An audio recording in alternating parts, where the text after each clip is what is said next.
வணக்கம். இன்றைய முக்கிய செய்திகள். அரசு பள்ளி மாணவர்களுக்கு நீட் அல்லாத படிப்புகளில் 10% இடஒதுக்கீடு வழங்க கவர்னர் ஒப்புதல் அளித்ததை தொடர்ந்து சென்டாக் கலந்தாய்விற்கான ஆயத்த பணிகள் வேகமெடுத்துள்ளது.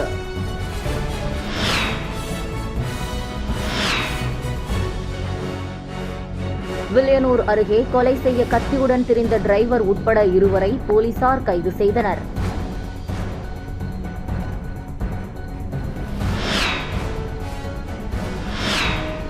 புதுச்சேரியை ஒட்டியுள்ள தமிழக பகுதியான நடுக்குப்பம் மீனவர்கள் 40 ஆண்டு காலம் பயன்படுத்தி வந்த தனியாருக்கு சொந்தமான இடத்தை நீதிமன்ற உத்தரவுப்படி மீட்க வந்த அதிகாரிகளுடன் மீனவர்கள் கடும் வாக்குவாதத்தில் ஈடுபட்டதால் அதிகாரிகள் திரும்பி சென்றனர்.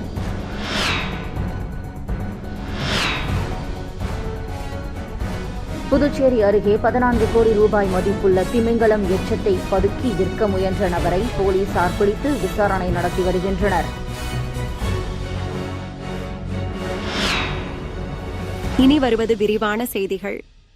அரசு பள்ளி மாணவர்களுக்கு நீட் அல்லாத படிப்புகளில் 10% இடஒதுக்கீடு வழங்க கவர்னர் ஒப்புதல் அளித்ததை தொடர்ந்து சென்டாக் கலந்தாய்விற்கான ஆயத்த பணிகள் வேகமெடுத்துள்ளது. தமிழகம் உள்ளிட்ட பிற மாநிலங்களில் உயர்கல்விக்கான கலந்தாய்வு நடைபெற்று வரும் நிலையில் புதுச்சேரி சென்டாக் மௌனம் காத்து வந்ததால் மாணவர்கள் மற்றும் அவர்களின் பெற்றோர் பெரும் தவிப்பிற்கு ஆளாகினர். ஒரு வழியாக 10% இடஒதுக்கீடு பெறுவதற்கான கோப்பு தயார் செய்து லண்டன் சென்றுள்ள கவர்னருக்கு இமெயிலில் அனுப்பி வைக்கப்பட்டது. இக்கோப்பை ஆய்வு செய்த கவர்னர் கைலாஷ்நாதன் ஒப்புதல் வழங்கி தலைமை செயலருக்கு அனுப்பியுள்ளார். அதனையொட்டி இன்று அரசாணை வெளியிட நடவடிக்கை எடுக்கப்பட்டுள்ளது. அரசாணை வெளியானவுடன் சீட் மேட்ரிக்ஸ் மற்றும் திருத்தப்பட்ட வரைவு தரவரிசை பட்டியலை வெளியிட்டு ஆட்சேபனை பெறப்படும். அதன் பிறகு இறுதிக்கட்ட பட்டியலுடன் முதல் சுற்று சீட் ஒதுக்கீடு வெளியிட்டு சேர்க்கை நடத்திட சென்டாக் நிர்வாகம் பணிகளை துரிதப்படுத்தி வருகிறது.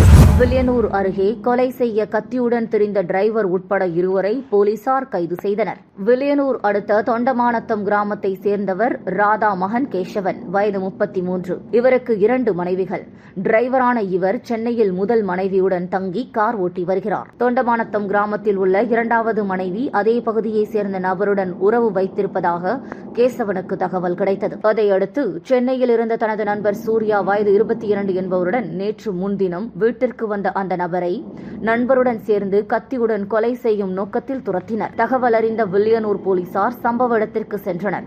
அப்போது கத்தியுடன் திரிந்த கேசவன் மற்றும் சூர்யாவை கைது செய்தனர். விசாரணைக்கு பிறகு 2 மீதும் வழக்கு பதிந்து நீதிமன்றத்தில் ஆஜர்படுத்தி சிறையில் அடைத்தனர்.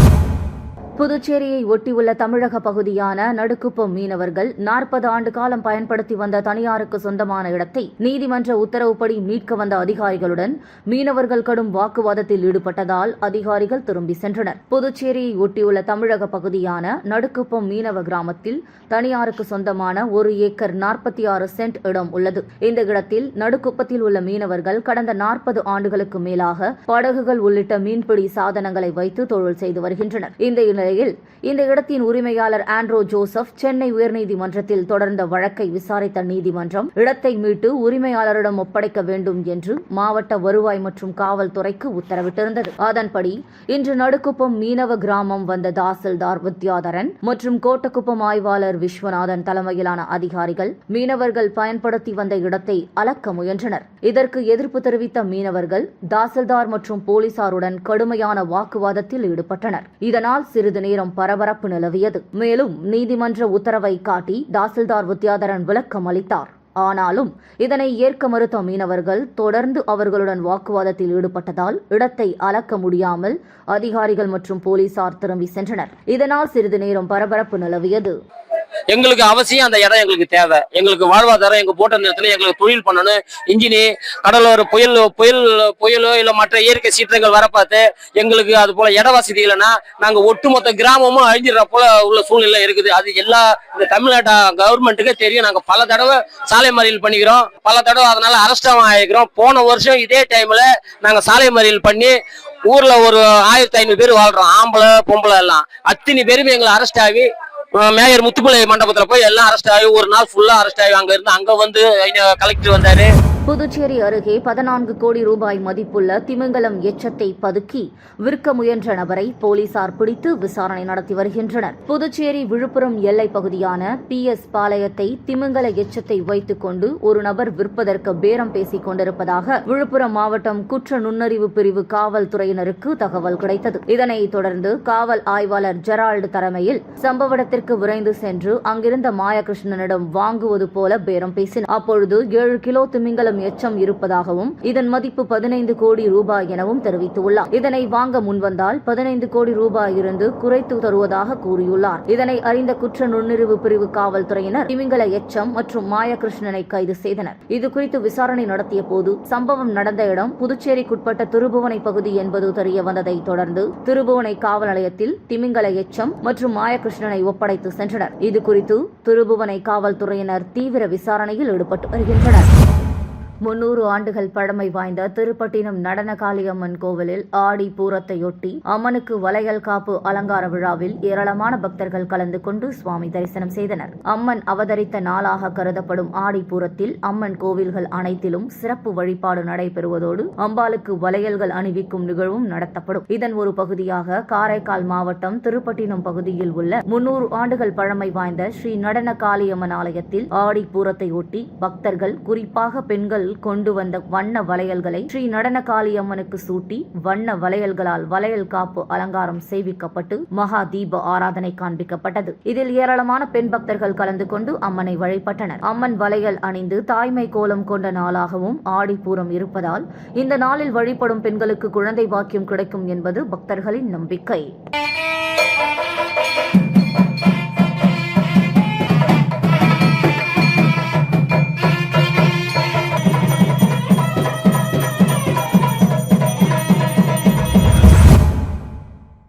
புதுச்சேரியில் சுங்க அதிகாரி போல் ஆன்லைனில் வேலை என 2 நபரிடம் ரூபாய் 14.42 லட்சம் மோசடி செய்த கும்பலை சைபர் கிரைம் போலீசார் தேடி வருகின்றனர். புதுச்சேரி வில்லியனூர் பகுதியை சேர்ந்த ஒருவரை மர்ம நபர் ஒருவர் செல்போனில் தொடர்பு கொண்டு வீட்டில் இருந்தே செய்யக்கூடிய பகுதி நேர வேலை உள்ளதாக தெரிவித்துள்ளார். இதற்கு செல்போன் மூலம் ஆன்லைனில் வரும் டாஸ்குகளை செய்து முடிக்க வேண்டும், அதற்கு ஏற்றாற்போல் பணம் கிடைக்கும் என ஆசை வார்த்தை கூறியுள்ளார். இதனை நம்பி அந்த நபர் டாஸ்குகளை செய்துள்ளார். பிறகு அதனை தொடர பணம் செலுத்த வேண்டும் என கூறியதால் அவர் ரூபாய் 11,65,919 ரூபாய் பணத்தை செலுத்தியுள்ளார். பின்னர் டாஸ்குகளை செய்து முடித்த பிறகு அவருக்கு வரவேண்டிய பணம் வரவில்லை. மர்ம நபர்களை தொடர்பு கொள்ளவும் முடியவில்லை. இதனால் ஏமாற்றமடைந்த அந்த நபர் புதுச்சேரி சைபர் கிரைம் போலீசில் புகார் அளித்தார். இதேபோன்று லாஸ்பேட்டை பகுதியை சேர்ந்த ஒருவர் பெண்ணிடம் மர்ம நபர் ஒருவர் தொடர்பு கொண்டு சுங்க அதிகாரி பேசுவதாக கூறியுள்ளார். பின்னர் அந்த பெண்ணின் தோழி பார்சல் அனுப்பியுள்ளதாகவும் அதற்கு கட்டணம் செலுத்தி பார்சலை பெற்றுக் கொள்ளுமாறும் கூறியுள்ளார். இதனை நம்பி அந்த பெண் ரூபாய் 2,77,000 ரூபாய் பணத்தை செலுத்தியுள்ளார். பிறகு அந்த பார்சலை ஸ்கேன் செய்து பார்த்தபோது அதில் போதைப் பொருள் இருப்பதாகவும் அதற்கு கூடுதல் பணம் கொடுக்க வேண்டும் எனவும் அந்த நபர் தெரிவித்துள்ளார். இதனால் சந்தேகமடைந்த அந்த பெண் தான் ஏமாற்றப்பட்டதை உணர்ந்து புதுச்சேரி சைபர் கிரைம் போலீசில் புகார் அளித்தார். இதுகுறித்து சைபர் கிரைம் போலீசார் விசாரணை நடத்தி வருகின்றனர். மின்சாரம் தாக்கி இறந்த சிறுவனின் குடும்பத்திற்கு இழப்பீடு வழங்க நீதிமன்றம் உத்தரவு. தலைமை செயலகத்தை ஜப்தி செய்ய நீதிமன்ற அமினாவுடன் வந்த உறவினர்கள் 15 ஆண்டுகளாக நடைபெறும் போராட்டத்திற்கு இதுவரை முடிவு எட்டப்படவில்லை. புதுச்சேரி கூனிச்சம்பட்டு கிராமத்தை சேர்ந்த ராமலிங்கம் சுமதி தம்பதியினரின் மகன் மணிகண்டன் கடந்த 2010ஆம் ஆண்டு 10 வயது இருக்கும்போது பக்கத்து வீட்டில் வசிப்பவர்கள் கட்டுமான பணிக்காக மின் கம்பத்திலிருந்து கொக்கி போட்டு திருட்டுத்தனமாக மின்சாரம் எடுத்து உபயோகித்து வந்தனர். ஆனால் பணிகள் முடிந்த பின்பும் அந்த மின் ஒயரை அப்புறப்படுத்தாததால் மழையின் போது அவ்வழியாக சென்ற மணிகண்டன் மின்சாரம் தாக்கி உயிரிழந்தார். இந்த உயிரிழப்புக்கு மின்துறையின் அலட்சிய போக்கே காரணம் என கூறி இழப்பீடு வழங்க கோரி சிறுவனின் பெற்றோர் புதுச்சேரி நீதிமன்றத்தில் வழக்கு தொடர்ந்தனர். இவர்களுக்கு இழப்பீடு வழங்க மின்துறைக்கு நீதிமன்றம் உத்தரவிட்ட நிலையில் அதை எதிர்த்து அரசு சென்னை உயர்நீதிமன்றத்தில் மேல்முறையீடு சென்றனர். உயர்நீதிமன்றமும் பாதிக்கப்பட்டவர்களுக்கு ஆதரவாக தீர்ப்பு வழங்கி உடனடியாக இழப்பீடு வழங்க அரசுக்கு உத்தரவிட்டது. ஆனால் இது நாள் வரை இழப்பீடு வழங்க வழங்கவில்லை.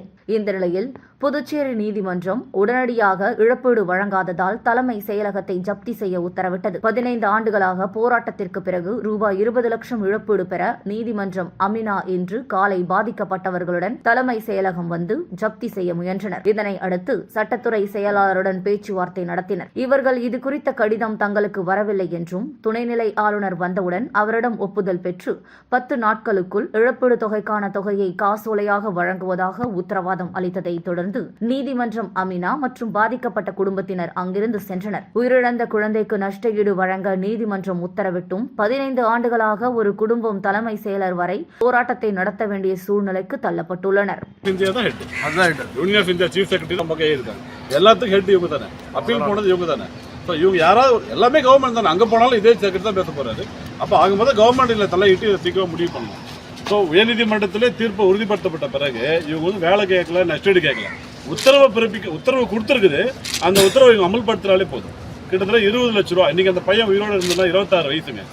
இன்னைக்கு அவங்க வீட்டு வேலை செஞ்சு தான் அந்த அம்மா குடும்பம் நடத்துறாங்க. 2 பொம்பளை பிள்ளைய கடவுளை வாங்கி தான் கட்டி கொடுத்துறாங்க. பொண்ணு ஆசிய கண்டத்தின் முதலாக 8 மணி நேர வேலை கேட்டு போராட்டத்தில் உயிரிழந்த தியாகிகள் தினத்தையொட்டி புதுச்சேரி கடலூர் சாலையில் உள்ள தியாகிகள் நினைவிடத்தில் அனைத்து தொழிற்சங்கங்களின் நிர்வாகிகள் மற்றும் நூற்றுக்கணக்கான தொழிலாளர்கள் ஊர்வலமாக வந்து மலர் வளையம் வைத்து அஞ்சலி செலுத்தினர். ஆசிய கண்டத்தில் முதல் முறையாக 8 மணி நேர வேலை கேட்டு போராடிய புதுச்சேரியை சேர்ந்த பஞ்சாலை தொழிலாளர்கள் மீது கடந்த 1936ஆம் ஆண்டு ஜூலை மாதம் 30ஆம் தேதி பிரெஞ்சு ராணுவம் துப்பாக்கி சூடு நடத்தியது. இந்த துப்பாக்கி சூட்டில் 12 பஞ்சாலை தொழிலாளர்கள் கொல்லப்பட்டனர். இந்த போராட்டம் உலகம் முழுவதும் அதிர்வலைகளை ஏற்படுத்தியது. இதனையடுத்து தொழிலாளர்கள் மற்றும் ஊழியர்களுக்கான பணி 8 மணி நேரம் என நிர்ணயிக்கப்பட்டது. இதை 8 மணி நேர வேலை என்பது பல்வேறு நாடுகளில் சட்டமானது. 8 மணி நேர வேலை வேண்டி போராடிய பஞ்சாலை தொழிலாளர்களின் தியாகத்தை நினைவு கூறும் விதமாக ஆண்டுதோறும் ஜூலை மாதம் 30ஆம் தேதி அன்று தியாகிகள் தினமாக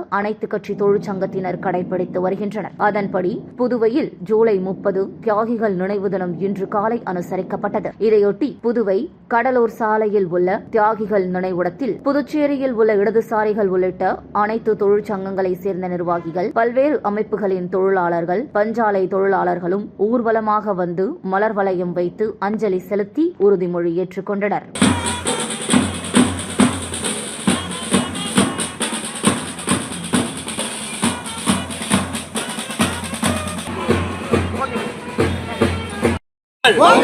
மக்கள் தலைவர் சுப்பையா புகழ், மக்கள் தலைவர் சுப்பையா புகழ், புரட்சி புரட்சி புரட்சி.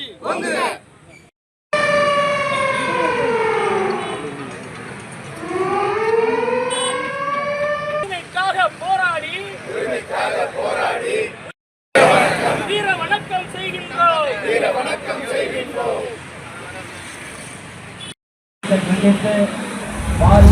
காரைக்கால் கொத்தளம் தெரு புனித சூசையப்பர் ஆலய ஆண்டு திருவிழா கொடியேற்றத்துடன் தொடங்கியது. காரைக்கால் மாவட்டத்தின் மைய பகுதியில் அமைந்துள்ள கொத்தளம் தெருவில் அமைந்துள்ள பழமை வாய்ந்த புனித சூசையப்பர் ஆலய ஆண்டு திருவிழா 3 நாட்கள் நடைபெறுவது வழக்கம். இந்த ஆண்டு கொத்தளம் தெரு புனித சூசையப்பர் ஆலய ஆண்டு திருவிழாவையொட்டி திருவிழாவின் தொடக்க நிகழ்ச்சியான கொடியேற்றத்துடன் ஆண்டு திருவிழா தொடங்கியது. முன்னதாக பங்கு தந்தை பால்ராஜ்குமார் சூசையப்பர் சுருவம் மற்றும் சூசையப்பர் உருவம் பொறிக்கப்பட்ட கொடியினை மந்திரத்து சிறப்பு திருப்பலி நடத்தினர். தொடர்ந்து கொடி ஊர்வலமாக எடுத்து வரப்பட்டு பின்னர் புனித கொடி ஏற்றப்பட்டது. இந்த நிகழ்ச்சியில் பாஜக புதுச்சேரி மற்றும் கேரள சிறுபான்மை அணி தேசிய செயற்குழு உறுப்பினர் விக்டர் ராயப்பன் உள்ளிட்ட ஏராளமான பங்கு மக்கள் கலந்து கொண்டு பிரார்த்தனை செய்தனர். திருவிழாவின் முக்கிய நிகழ்ச்சியான அலங்கார தேர் பவனி நாளையும் அதனைத் தொடர்ந்து மறுநாள் கொடி இறக்கத்துடன் ஆண்டு திருவிழா நிறைவடைகிறது. நிகழ்வை கொண்டாடுவோம்.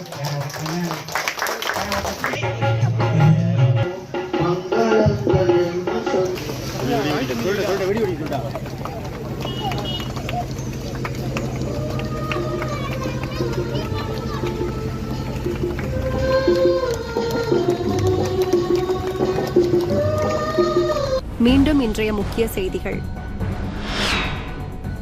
அரசு பள்ளி மாணவர்களுக்கு நீட் அல்லாத படிப்புகளில் 10% இடஒதுக்கீடு வழங்க கவர்னர் ஒப்புதல் அளித்ததை தொடர்ந்து சென்டாக் கலந்தாய்விற்கான ஆயத்த பணிகள் வேகமெடுத்துள்ளது.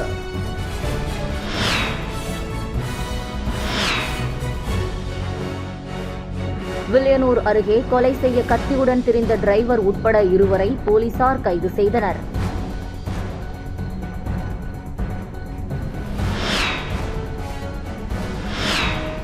புதுச்சேரியை ஒட்டியுள்ள தமிழக பகுதியான நடுக்குப்பம் மீனவர்கள் 40 ஆண்டு காலம் பயன்படுத்தி வந்த தனியாருக்கு சொந்தமான இடத்தை நீதிமன்ற உத்தரவுப்படி மீட்க வந்த அதிகாரிகளுடன் மீனவர்கள் கடும் வாக்குவாதத்தில் ஈடுபட்டதால் அதிகாரிகள் திரும்பி சென்றனர்.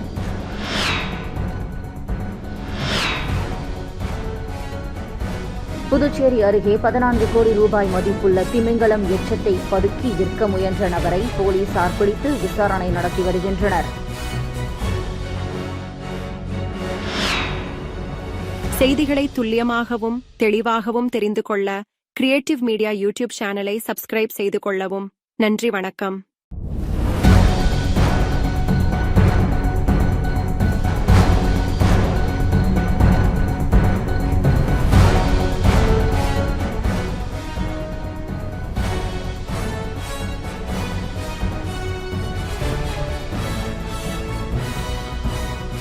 நம்ம சேனலை சப்ஸ்கிரைப் பண்ணுங்க, லைக் பண்ணுங்க, ஃப்ரெண்ட்ஸ்க்கும் ஷேர் பண்ணுங்க.